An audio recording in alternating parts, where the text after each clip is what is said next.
Welcome back to 99 Reviews with another interesting video related to Android 15 Beta. Android 15 is one step closer to being finished, as Beta 3 has now rolled out to Pixel devices enrolled in the beta program. This comes around a month after the launch of the second Android 15 Beta, and the main addition here is Private Space.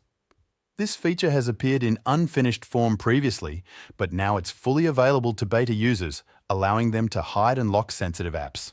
Android 15 Beta 3 also includes other small changes, such as graying out an app's widgets when you force close it, as force-closed apps now can't automatically relaunch.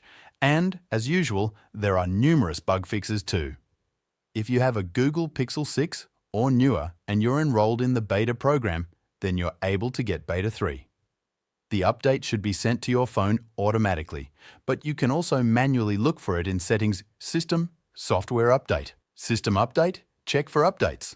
In any case, we've also heard of several features and improvements that could be coming to later versions of Android 15.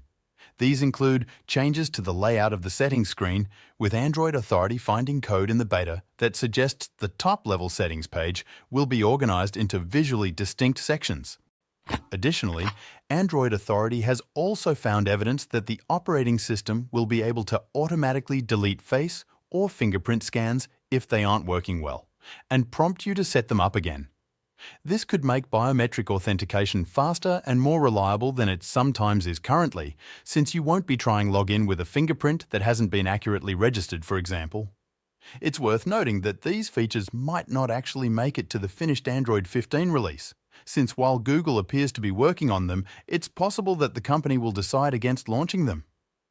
Still, we think there's a good chance we'll see all of this in Android 15. The finished version of Android 15 will probably launch sometime between August and October, based on past form, so there's still a little while to go.